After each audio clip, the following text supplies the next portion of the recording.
Hello po, isang magandang araw po sa ating lahat, and kumusta po kayo? Ako po si Ate Mel, and sa lahat po ng mga nandito po ngayon, welcome po sa channel po natin, no? Guys, nasa pang-anim na series na po tayo ng Tawas. Libra po ngayon, September 23 and October 23. Libra, September 23 hanggang October 22, no? And please, ang mechanics po natin, maupo po kayo dito sa harapan, and consider po niyo, please focus your attention sa aking mahal na kristal. And kukuha po tayo dito ng lakas. Jesus Adjurbame, et Siri Scriptori, Pater Christi Benedictum, Sancti Magnum, Salvame, Causim Igosum, Causim Ilias, Elohim, Leonja, Escrihel, Agla Saday, Adonai, Agios Nigaon, Esquiros, Atanatos, Odeos, Alpha Omega, Elizon, Jehovah, Sabaoth, Emmanuel, Sother, Tetragrammaton, Omoseos, Risrii, Jobirik sa Aldoum, Achtumo, Ausilim, Moros. Pakinggan ang aking mga panalangin, in nomine Patri, et Filii, Espiritu Santo, abang makapangyarihan sa lahat, basbasan mo ang lahat po ng Libra. Sa ngayon, bigyan mo sila ng kaliwanagan ng isipan. Amen. Amen, Jesus. Okay, sa lahat po ng Libra, kumusta po kayo? Pang-anim na po natin, no? And kapag baguhan ka po, no, pwede po ninyong i-review po yung 1, 2, 3, 4, and 5. Basta po nasa Tawas na po tayo pang-anim. And sa ngayon, nasa Libra, September 22 hanggang October 22. Alright. So, energy. Focus po kayo dito. And sa lahat po ng Libra, ano po nangyari po sa inyo? Sa Tawas po ba? May sakit po ba kayo, no? Alright. Lumabas po dito kaagad yung pagsisinungaling and sa lahat po ng Libra sa ngayon. Okay, lumabas po dito guys kaagad ang 7 of Swords. Ang 7 of Swords is something like mayroon pong nangyari sa inyo or mayroon ka pong nalaman na nagsisinungaling. And ito po yung dahilan ng sobrang pag-aaway nyo, galit mo, selos mo, and nawi po siya sa matinding awayan. Well, ito kaagad yung lumabas po sa akin. And sumunod, Libra, September 23 hanggang October 22. And talaga po mainit ulo mo ngayon, Libra, ha? So, nalulungkot ka po and you are thinking sana po na uuwi kasi nga po si Mana Santa na po, Miyerkules Santo na po ngayon.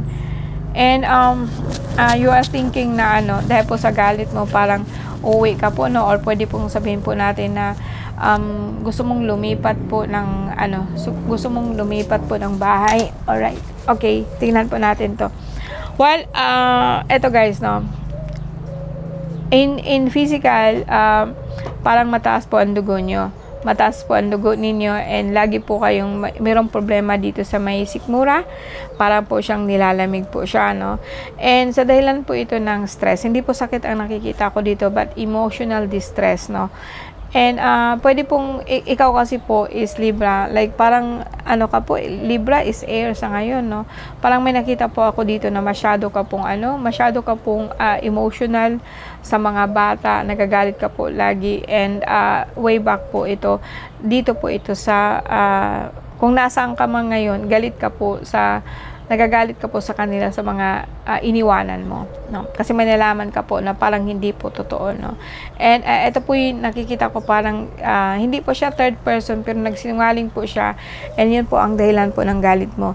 And nagagalit ka po sa kanila, and then you're thinking about moving away.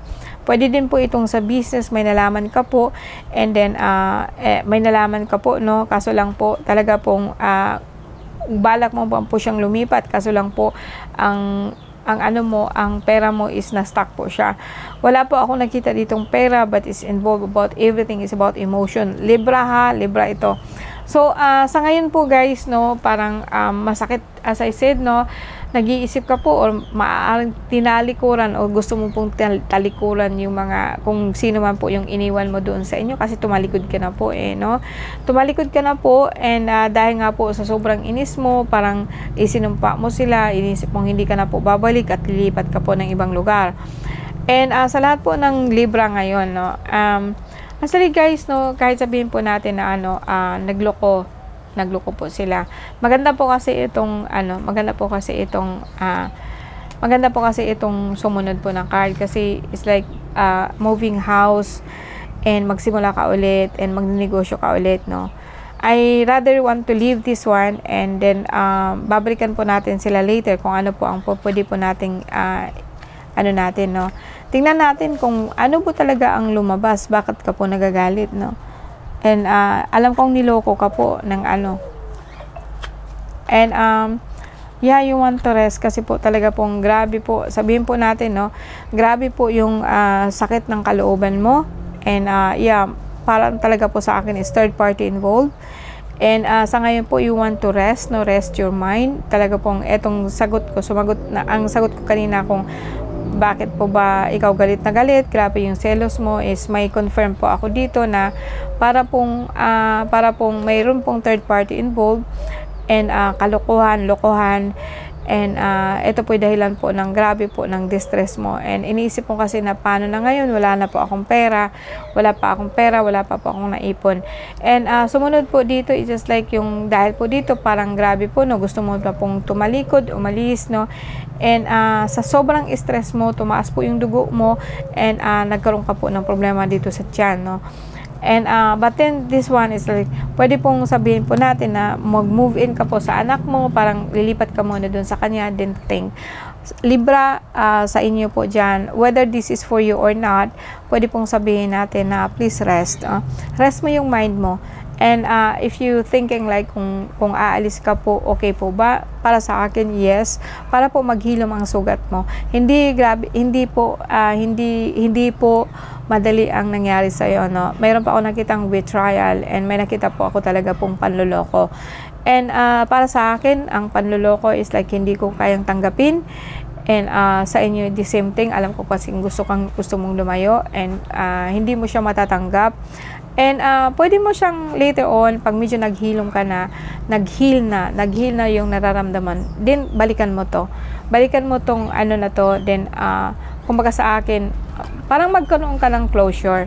Kung talaga po bang ang nangyari po dito is hindi mo kayang tanggapin, no? Kung iniisip mo yung mga bata doon, kung sa isip mo, tigta-traitor ka and hindi mo kayang patawarin, huwag mong pilitin ang sarili mo. Dahil lang po sa sinasabi ng iba. Okay? Ang malaking pagkakamali po kasi natin is like, mas nahihiya tayo sa kung anong sasabihin ng iba. Broken family kayo, ganito nga, ganyan, dapat nga ganito, dapat nga. Hindi naman lahat. Pero sa akin, I think if you feel betrayed, masakit yun. And para sa akin, you have to heal yourself. Huwag mong pilitan ang isang bagay kung nasasaktan ka. And huwag mong ipagdiinan ang sarili mo kung ayaw na sa'yo. And don't fix it, no? Huwag mong i-fix ang isang relasyong wala na, patay na, no? And mas maganda pa sa akin is mag-move on ka, magsimula ka ulit, and then susuportahan kita doon. And kung gusto mo talagang bumalik doon at mananatili po doon sa tinatawag mo kakong problema, sa very toxic po na relasyon, then I will say na focus on yourself. Huwag mong pansinin kung ano pong ginagawa niya. We always have a choice, guys, no? Lalo po sa atin na we always have tapos itong iniisip mo, kakayanin mo para sa mga anak mo. And may nakita din kasi ako dito, guys, na nakialam. Parang may nakialam kasi sa inyo. May nakita po ako dito na pwede namang itong ikaw.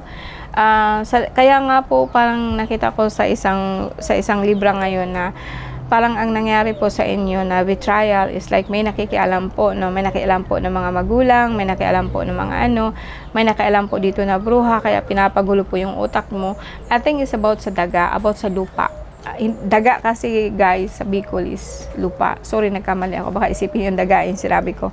Daga is about land or lupa, no? Parang meron kasing nangyari dito na parang pinapalis po kayo sa lupa. Kaya po nagkaroon po kayo ng problema dito na nagkakagulo kayong pamilya.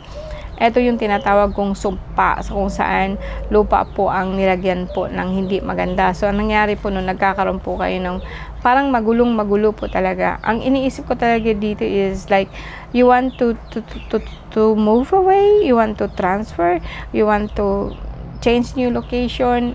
parang sa akin, parang nag-gets ko na guys kung bakit nagkakagulo ang pamilya mo, no? Bakit ang asawa mo, like sabihin po natin, babae man o lalaki, parang nagkaroon kayo ng betrayal kasi may something po na nilagay po doon sa lupa o sa bahay ninyo mismo. Nagkakaroon po kayo ng walang perang pumapasok and emotionally drained ka, lagi ka pong worries. Gusto mo man pong lumipat pero parang gusto mong doon, kaso lang iniisip mo pa rin kasi po yung pamilya niyo. And sa akin po guys, may gawa po to. May ginawa po sa inyo, no? So, sa lahat po ng Libra, no, pwede po kayong, kung resonate po ito sa inyo guys, pwede po kayong magpa-reading sa akin. And, patingnan natin kung ano po talaga nangyari. Kasi, no, parang may ginawa sa inyo, kaya po kayo nagkakagulo doon. And kasi po, pinapaalis po kayo doon sa lupa o sa bahay po mismo natin. Parang lupa, nakita ko, hindi siya bahay. Parang sa lupa na tinitirikan kung saan kayo nakatira, magulo po siya, din pinapaalis po kayo. Ang ginawa po doon, kulang po o something po, inuorasyonan po to para po wala may mangyari o sabihin po natin na kaya po kayo nagkakagulo-gulo. Alright guys, sa lahat po ng Libra, no, don't take it long, no. Maraming salamat po sa inyo. And we end with prayer. Okay, Diyos sa mga makapangyarihan sa lahat. Basta-basan mo po ang lahat po ng Libra. Bigyan mo po ng katiwasayan ng kanilang isipan. Nawa po yung maibsan po ang kanyang hinagpis, no, lalo na po sa kanyang puso. I-heal mo po siya, no, sa ngalan po ng aking mahal na Arkanghel Raphael. Bigyan mo ng lunas, bigyan mo ng healing, bigyan mo ng kagalingan po ang puso po ng lahat po ng Libra, no? By the power of the four name of God, Shadhay Babhay, and Vibra Trinidad, Reina Inchera Sora, Eliabe Elohim, Omnipotente. Okay, that's it guys, sa lahat po ng Libra. Maraming salamat po sa inyo and thank you. See you again next week.